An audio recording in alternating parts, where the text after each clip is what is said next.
And he did a comedy routine. It was vaudeville, and it's kind of Las Vegas-y kind of thing. But his act was he could spell any word backwards. And you could throw out anti-disestablishmentarianism, he could go back right through there and all those things. So I memorized all that. One day we were playing a club, and the band just took a break, and the audience, it was a packed house, but nobody was really and I just got up, grabbed the mic, and said, "You know, my brother, he loaned just launched I loaned my brother my Cadillac," and I went on and on, and did the whole album side, at least one side, and maybe part of the other. And it was a comedy part of the concert. I know. Right? But that MC The band stuff, can take a break. We got a little comedian that action MC going on. stuff where you get up and you kind of say, okay, what's going on? You kind of engage with it. That's good for the classroom. It's very good for the classroom. And let me know when you guys are ready. I'm just Before Daniel stalling. falls I'm just asleep. totally stalling. Daniel, I hope Daniel's taking a nap. What are we talking about? Oh yeah, star formation. All right, what is this? Okay, now time for the show. What is that? Look, so where do we go? it's the same format. Background information, and then now we're going to get specific on a specific discovery. Got it. Right? I So don't there's know how this to thing called pronounce that, Herschel. by the way. Oh, Proplid. Proplid? Proplid, yep. Protoplanetary Like you disk is said. what that's going to stand Like for. you said. I'll launch into it. If you get me Professor Backwards. you get me past Protostar, and You can't even I'll find just that jump album into I'll just anymore. jump into Proplid. I'd love to find that album and memorize it. Went out to Las Vegas with a $20,000 Cadillac. Damn if I didn't come back in a $90,000 bus. Oh, jokes like that. Worth that. I like that loaned one a lot, my actually. Cadillac to my brother. I said, look, treat it as if it were your own. He sold it. It's not really good, but just it was rapid fire stuff. Oh, it's kind of funny. Good stuff. All right, are we recording on the Mac Pro? That's what we're working on. It has to be the same. Look and see if it's 720p. You got to go to, it's a Mac, so you have to click on whatever the name of that is, look down in preferences and see if it's 726. Do you save this somewhere specific or just get captured? Hey, it needs to record onto the other, the drive that's connected to. Because the C drive is almost full on that computer. I can't believe it. And we do have to. Daniel, did you get somebody cleaning that out? Yeah, that's what John did yesterday. Really? All right, smart. I'll give John a quarter of a point. Gold star. All right, I think we're ready. Hey, we got to roll, man. You may or may not Don't ask me all these questions. I may just go from one No, to no, the I next said it one. like we did. We saw that. So if you go past one, I'll get the next one. Yeah. It's just an outline for us to. It's a roadmap. It's very cool. I can't wait to get these organized and put the intro, outros, and do all the things we need to do to them, and get them in our lineup. And once I get this machine, then I can I'm going to start a schedule, and we're going to put it on and send out information saying at 4 p.m. on Thursday, or whatever it's going to be. That'd be great. And then we're going to have a regular kind of schedule. All right. We are ready over here. I guess we're ready. If I can sit up straight like my mom taught me to. Okay. Daniel, show me the cameras before you click the record button now. Cool. There he is. Okay, dokie. Yeah. Five's a good camera. Don't be afraid to go there. Just saying. Count us down and record it over there, Louisa. Daniel. 40 in 5, 4, 3. Hi everyone, welcome to This Week in Space Science. I'm Michael Baltimore, your host, and I'm here with the director of the Coca-Cola Space Science Center, Dr. Sean Cruz. And Sean, welcome to the show. Thank you, Michael. It's good to be here. Yeah, always a pleasure, my friend. So we've been on this show in the last few weeks, we've been talking about some very important concepts and some ideas, theories out there in space science. So last week we talked about dark matter. Yeah. What an amazing show that was. So we want people to tune back in and take a look at that show. Even if you haven't seen it, then go back on our video on demand and take a look at it. Before we start the show today, we've got another topic, but all right, give our viewers just a quick recap of dark matter. Give us a couple words about dark matter? What is it, and what's going on with it? Well, dark matter is this mysterious gravitational force, and it's what's thought to be responsible for this gravitational force that's acting on very large scales that appears to be adding much more mass to the universe than we find in normal, what we call baryonic matter, or normal matter, like the stuff that we're made out of, protons and electrons and things like that. So the idea is that there seems to be something beyond atoms, something that's out there that has a very strong gravitational force, but it acts on very big scales. And so we don't know what it is, and so it was given the name dark matter, kind of a mysterious name saying we know it's out there, it looks like it is acting like mass, but really don't understand it very well. Very interesting. I know we went into a lot more detail about that, and we even talked about dark energy. We did. Dark energy is even more strange. So dark energy is this bizarre force that appears to be driving the acceleration of the universe and allowing the universe to expand. And not only is it expanding, but it's actually accelerating as it's expanding. Faster, so it's like the foot on the gas pedal for the universe. And yes, that's even more bizarre stuff. And again, simply a name given to something that we don't totally understand. All right. Well, you viewers, you need to check that out. That's a really interesting show. And all right, so today we're going to talk about star formation, stars. And it sounds like, and we all know this, they're everywhere. They are everywhere. I've heard people say that we are stardust in some ways. So I want to talk about that a little bit later. But the stars, the closest one, obviously, our sun. That's right. And then, but if you look up in the sky, all of those stars that are out there, plus all the ones in the galaxies, there's millions and billions of stars. There out literally there are. in our known universe, and then beyond. And beyond. We're talking beyond. about multiverses. We will have to come back to that on another show. All right, so let's talk a little bit about the sun and what's it? We talk about fusion. We talk about a lot of things with that. Tell us about stars. What are they made of? Right. And how do they work? Well, obviously, the point you made is that it's easiest to study the sun because the sun is this nearest of all stars. It's the one we have right in our own backyard. Stars all work in a very similar manner. And so if we can really understand well the one that's right here in our own solar system, we can use that knowledge to expand our knowledge and our studies of the other stars that we find out there in our own galaxy. So let me back up half a step and just say this.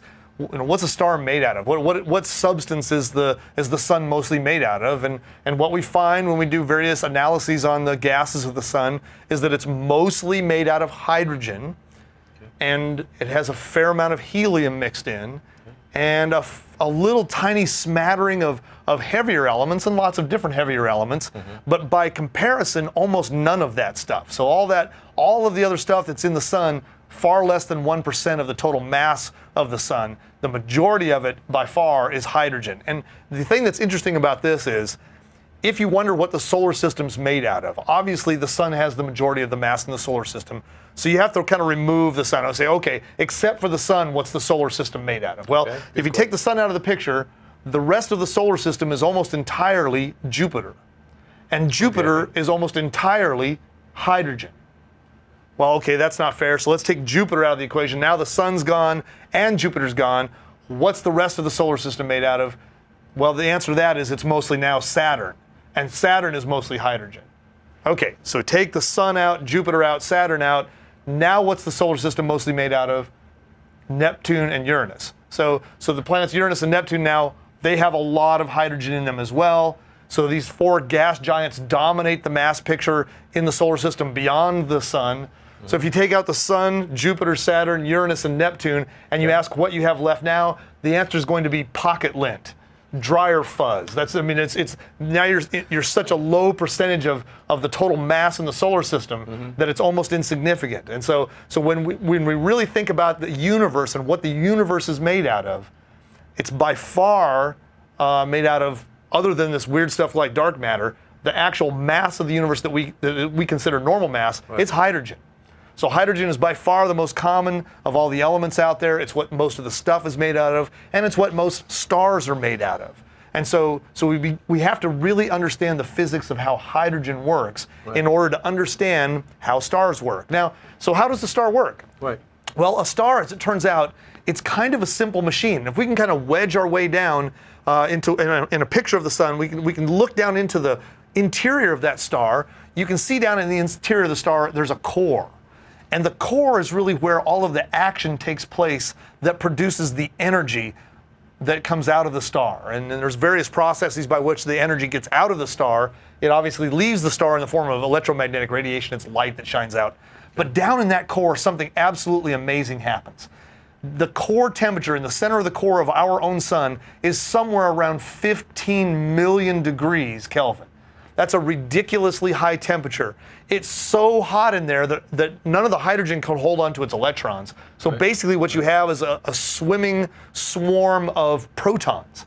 And these protons, because they're positively charged, if they get too close together to one another, they would normally just repel each other because light charges push away from each other. Okay. But the core of the sun is so hot and it's under so much pressure that those protons are literally shoved together in such a violent way that they collide and then they fuse. And so if you can get these two protons to overcome that repulsion force due to electricity, a whole new force takes over called the strong nuclear force. If you get them close enough, they'll latch onto each other and they actually fuse in this process called fusion.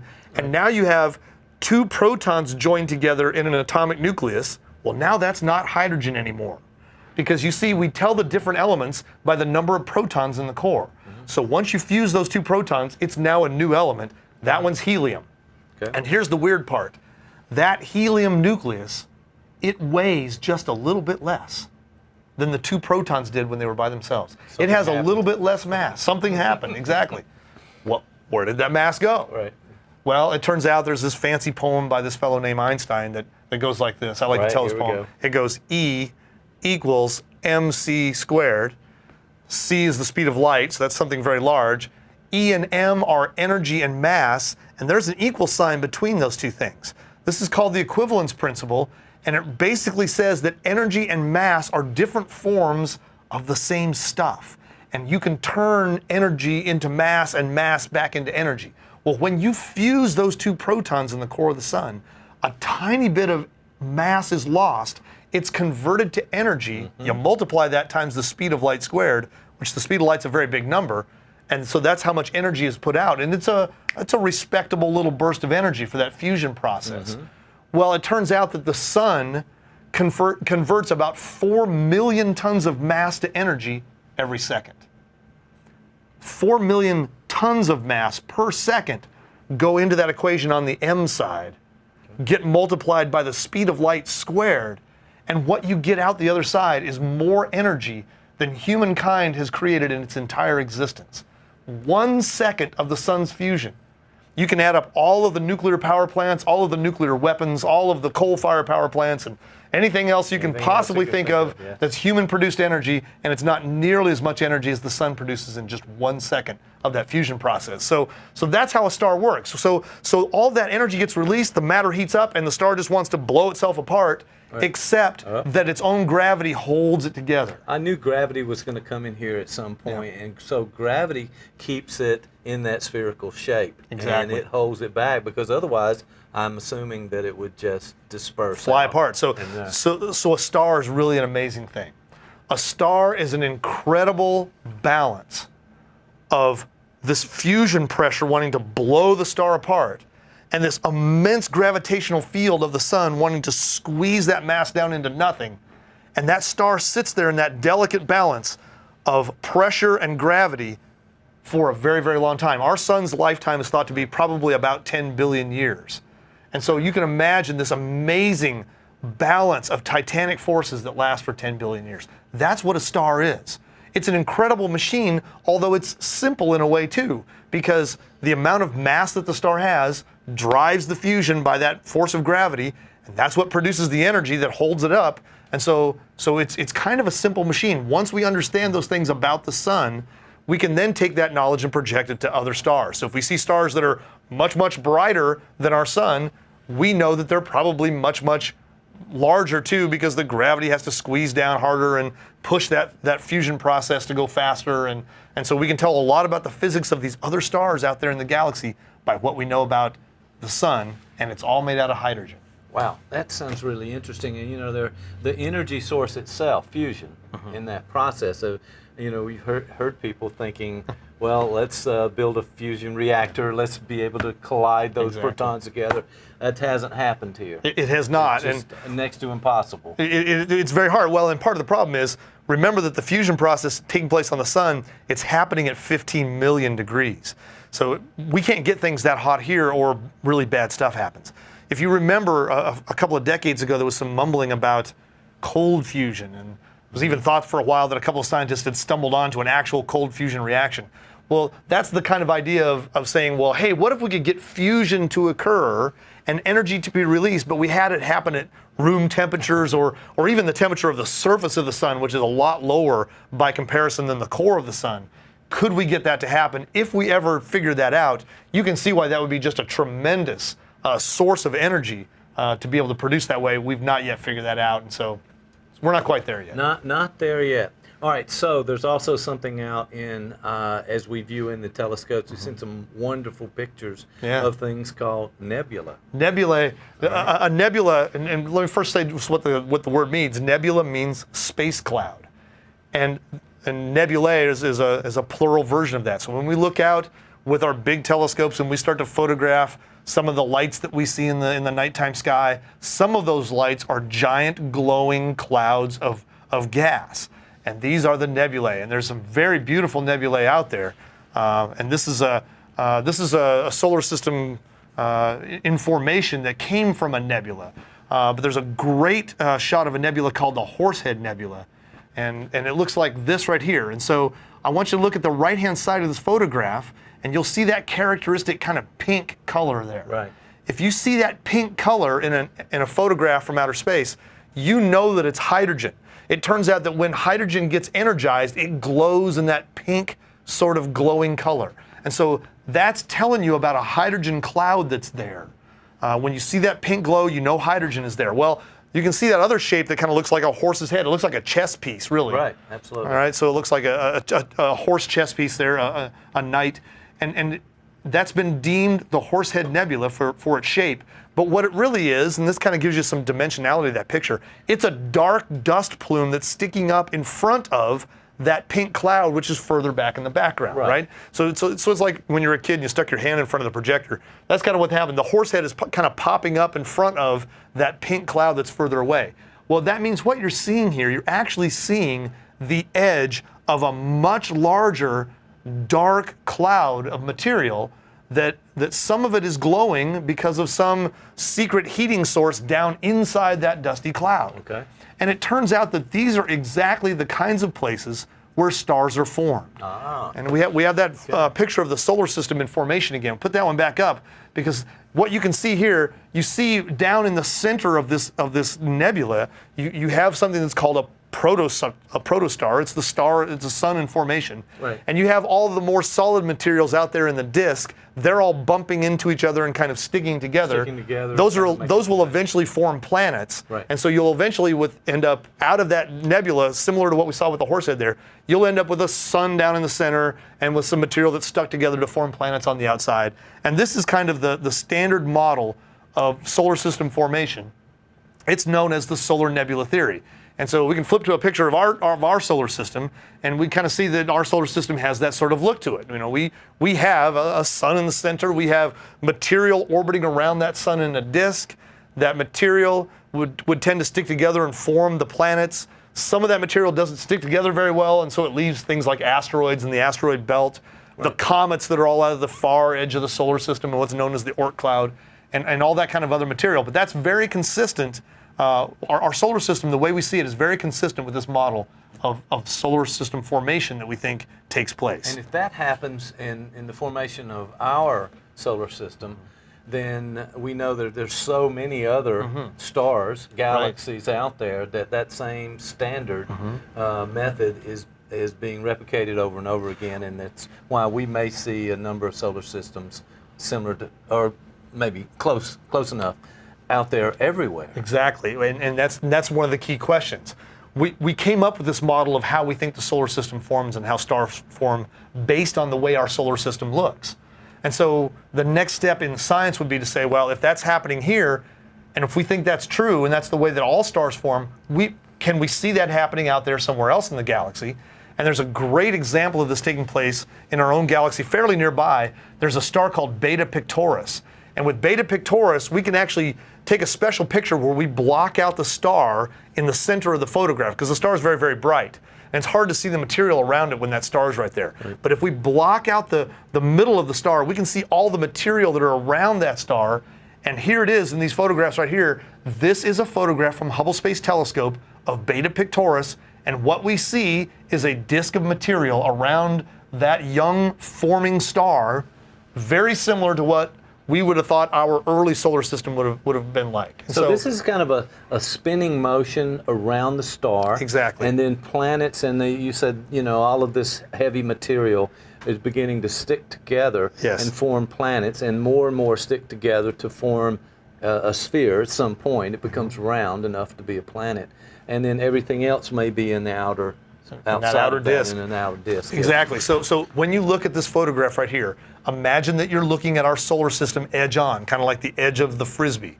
And so the sun sits down in the center of that, and all of that material is spiraling around the sun in an orbit, and you're looking at it edge on. Well, that's the way we're looking at Beta Pictoris.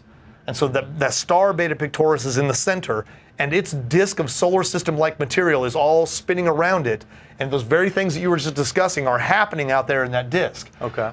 They haven't happened yet. And so in other words, they haven't finished up those processes yet. Right. They're still occurring in the disk of Beta Pictoris. And so it's moving toward, it's an evolutionary phase that's earlier than ours, but it's moving toward a solar system that will eventually be somewhat like ours. And so as that material begins to form planets, we talked about on this show earlier the notion that the heavy solid materials would become the inner planets, and then the gas planets and the gas giants out there in our solar system had cooler temperatures, formed in a very different way. But it sounds like that this was spinning around this star, and then each of the planets, as they all the heavy material began to form planets, it was spinning at the same time. So you got these spinning planets around the spinning solar system and forming itself. Here's the thing that's interesting about our solar system, with exactly what you just described. Everything's spinning. Everything. Right? So the sun is spinning, this big disk of material is spinning. You have what amounts to almost like eddy currents in that disk, where there are little pockets of mass that are also spinning.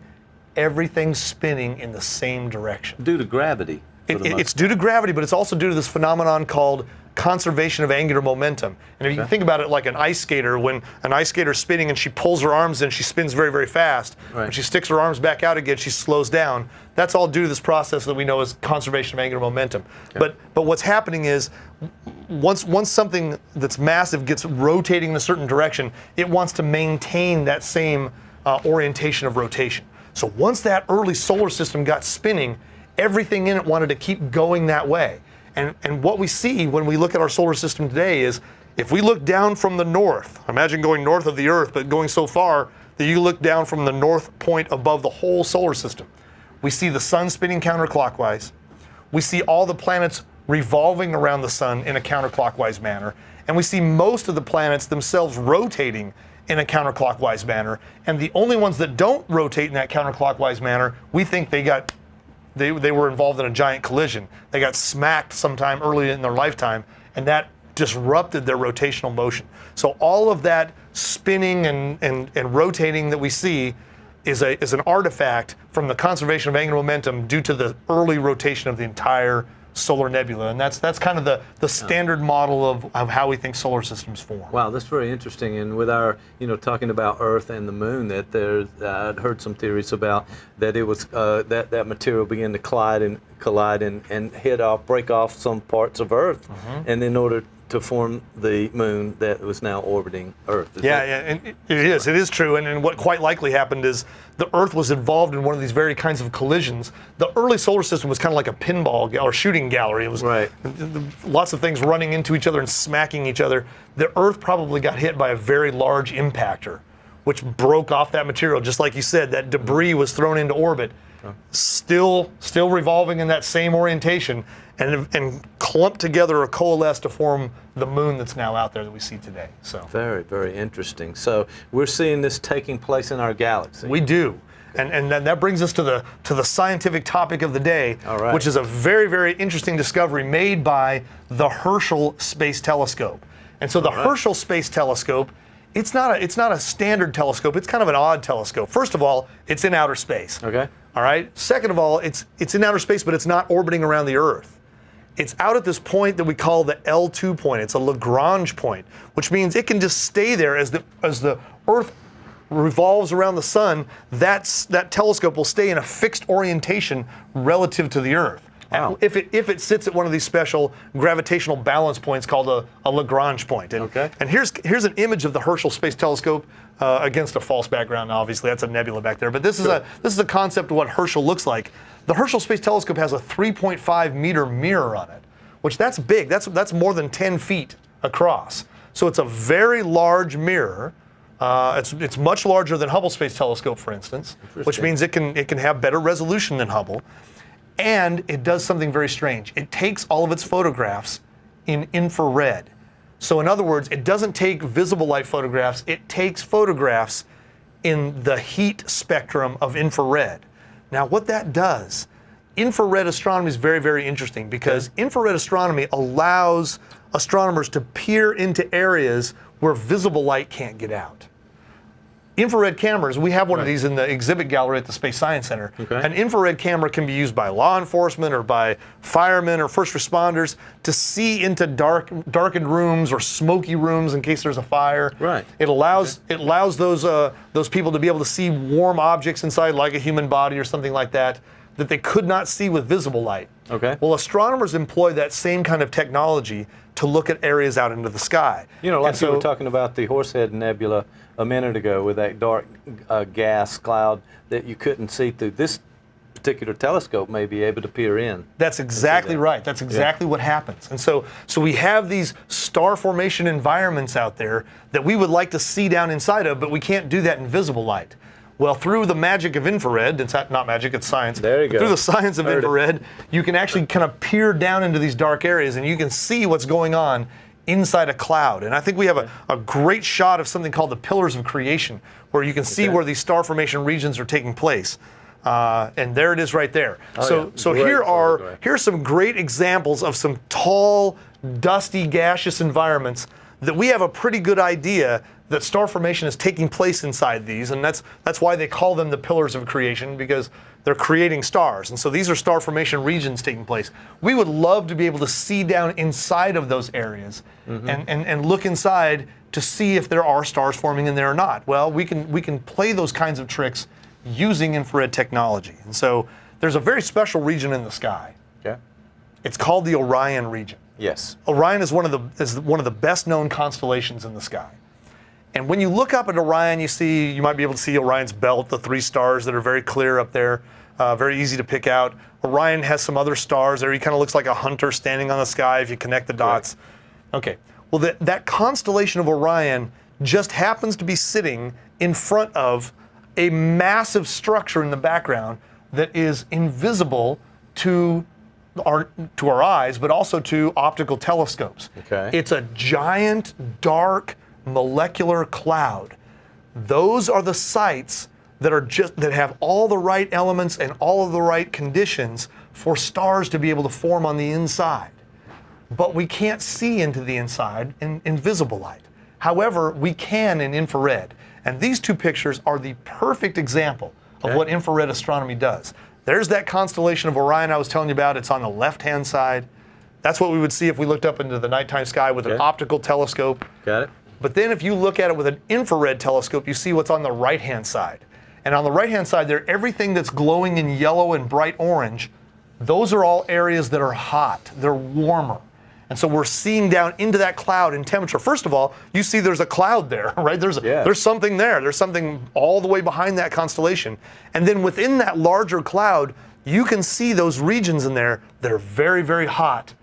And those are the places, the incubators, if you will, where brand new bouncing baby stars are being formed. If you notice that in Orion's belt, Orion has a sword that hangs down from that, if you've ever seen the drawing of that constellation. At the bottom of that sword, there's a huge bright area in infrared, and behind that is the very famous nebula called the Great Nebula of Orion, And that is a major area of star formation inside the constellation of Orion. So we would find some very, very interesting objects inside that cloud when we look down there in the infrared. That is amazing. And, you know, we don't notice it with our eye when we're looking through those optical scopes. We need something special to be able to do that with this infrared astronomy. All right, so you talked about the Orion region. You have on your list something called protostar. Exactly. All right, tell us a little bit about what that is. What we can imagine happening. So you might say, well, what is it that's happening down in that Orion cloud that makes stars be born in the first place? Well, it turns out giant molecular clouds tend to be very stable. In other words, they hang around for a long time. They don't really change. They kind of mind their own business. But occasionally they get a shove from some kind of an outside force, possibly a nearby supernova, that kind of gives that cloud a little bump. And once that cloud is bumped, the gravitational pressure from that shove and its own gravity can kind of become unstable, and it can start to squeeze the cloud down. Once you have that cloud squeezing down, then you begin to get, well, what happens to gas when you compress it? It heats up, right? So once you start compressing that gas, you get it rising to a higher temperature, and if you can continue that process of instability and get that collapse going, you can actually form something in there that's called a protostar. Okay. And a protostar is this. It's a lump of gas that's been squeezed down. It's collapsing under gravity. Its temperature is increased greatly because of that. However, it doesn't quite have fusion taking place in the core yet. All right. So we haven't started the fusion process down inside the cloud yet, but it's about to. All right, so it's got enough mass that it will eventually collapse, enough to have fusion going on. It will eventually turn into a star, but we can look down in there and catch it in an early phase that's called a protostellar phase, a protostar. And if we can do that, we can actually see a baby star being born. It's like looking at a chicken inside an egg that hasn't hatched yet. Seeing down inside that cloud and seeing that protostar is looking at the core of a stellar embryo. And that's exactly what this is right here. So this thing is a protostar that's inside one of those nebulae. Again, what color are you seeing all around? Well, you're seeing pink. You're seeing that reddish, pinkish color that is characteristic of hydrogen. You see some materials that are jetting out from that hot nebula, that core right there, which is a stellar core. It's a protoplanetary core. And what you're seeing that glowing come from is a protostar. So this is a solar system in formation. Baby star in the middle, disk of material around the outside, and that's how solar systems are born. And because we start to see so many of these out when we look out into these nebulae, the more of these protostars we can identify, and the more protostars we can identify with disks of material around them, we begin to think that the process of planet formation is pretty common. Okay. So every time you form a star, you might actually form a solar system right along with it. And there's some wiggle room in there. Obviously, you have binary stars and multiple star systems that kick out a lot of material, but solar system formation at least seems to be a common thing that occurs, right? And so this is a very interesting thing, because then you can find these things called proplids. Proplids. And I know you've been wanting to ask me about proplids. I'm just got that word out. But what is that? How is it related to a protostar? A proplid is a term that astronomers use because they don't want to say the whole word. They like to shorten things up sometimes. So the proplid is a word that means protoplanetary disk. Okay.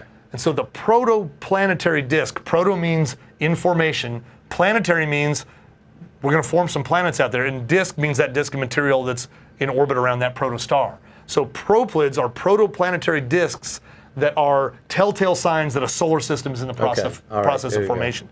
And so finding protostars and proplids is a very, very good indication that our understanding of the way that stars form is correct.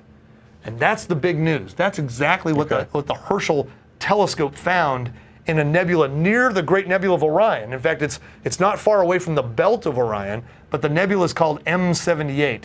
M stands for Messier, who was a French astronomer who kind of labeled some things in the sky. So Messier number 78. And as we look into it, we see these are these proplid disks right here, protoplanetary disks these are actually in the big nebula of Orion. Okay. But you can see the protostar in the center, and you see those darker disks of dusty material around the outside. The materials that may become the solar system. Exactly. So these are prime examples of the protoplanetary disks in the main nebula of Orion. but the Herschel telescope was able to peer down and see them also in M78. Now these are beautiful photographs right here, because what Herschel was able to capture, they captured the visible light image of that region of M78, but then they also captured very close-up views of these protostars, and you can actually see them in there. And so we have a visible light image here. No, it's not that one. It's the one with the patterns drawn around the outside. I love there that we go. one That's too. the one. Yeah. That's the one right there. So these images right here on the right-hand side, that's a visible light image. You can see the shape of the detector, of the cameras, of the telescope. And inside there's some little circles. Right. You see that there's nothing inside the circles in the right-hand image. Exactly. And that's because those are the locations of protostars, but you can't see them in visible light. But if you look at the left-hand image is infrared. So that's the kind of thermograph look into the interior of that cloud. And lo and behold, inside all of those circles are some brand new protostars. Now, these are in a particular phase of the protostar lifetime that only lasts about 25,000 years. And 25,000 years sounds like a long time to us, but in the course of a star's lifetime, it's a very, very short period of time. In other words, this is a particular transition of the protostar's lifetime that only lasts for a small fraction of its existence. And the Herschel Space Telescope was able to capture that transitional phase of these protostars very early on inside that cloud of M78. And that, ladies and gentlemen, is some very, very cool science, because it really helps astronomers understand the processes that take place in the earliest stages of the life of a protostar, right when they first turn on their little power source and begin to glow. The infrared astronomy is amazing for us to begin to see this and put these theories to the test. It really is. And infrared, in fact, all of these wavelengths of light that we can observe the universe in that we can't see from the surface of the Earth have all come about in the space age. So in other words, we can't use infrared telescopes all that effectively from the ground because our own atmosphere blocks out infrared light coming from space. It also blocks out gamma rays and UV and X-rays and a lot of the different wavelengths that come from these objects in outer space. Well, that's why we have to put a satellite in orbit or at one of these Lagrange points. We have to put a camera in outer space in order to be able to effectively capture all of these views of the universe like the one you just saw and expand our understanding of what's going on out there. We were simply not able to do that until the space age. And so infrared astronomy, even though we knew about infrared technology for a while, infrared astronomy has really come into its heyday in the years since we've been able to put satellites into space and into orbit around the Earth. And this is just a great example of that space age technology in astronomy. And it's a huge payoff for us to understand how the universe was formed, how these galaxies and how now we're talking about these solar systems and suns were formed. Yeah. All right, so what about exoplanets? Well, here's the interesting... We've been talking about everything else but exoplanets. Here's the interesting implication for exoplanets, and of course that's another one of those shortened words that astronomers like to use. Yeah. So exoplanet really means extrasolar planetary system, or an extrasolar planet. That just means planets that are in orbit around other stars.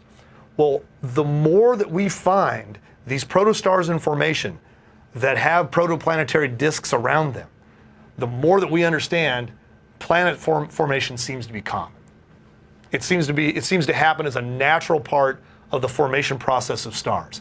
If that's true, as you said at the first of the show, there are literally billions and billions of stars. Absolutely. There's thought to be something over 200 billion stars in our own Milky Way galaxy. In our galaxy, with billions of galaxies beyond us. Exactly. And if planet formation is a common process, right along with the formation of those stars, we're talking about literally hundreds of billions of planets, or if not trillions of planets, in our own solar system. Or, sorry, not our own solar system, our own galaxy. Right. So right here in the Milky Way, maybe approaching 1 trillion planets. Well, if that's true, how many of those are Earth-like? And if we find Earth-like planets, how many of those could potentially support life? I knew you were going. And this gets back to the most fundamental question in all of astronomy, which is this: are we alone? Yes. When we look out at this vast universe and we're sitting here on this tiny rock, are we by ourselves?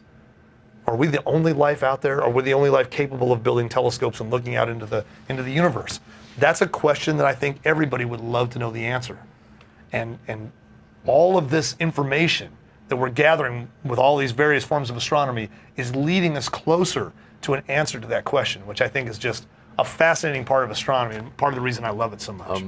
Amazing question, and we're going to solve that question before the series is over. I'm hoping so, Mike. We want to get that going for sure. But I love this information today. It has been fascinating to hear about star formation, the nebulas, how do stars work, the fusion process, and then about this Herschel Space Telescope with the infrared astronomy going on and how we can look at star and solar system formation. It's been a wonderful show. Thank you so much, Sean, for being here today, providing this information to our viewers.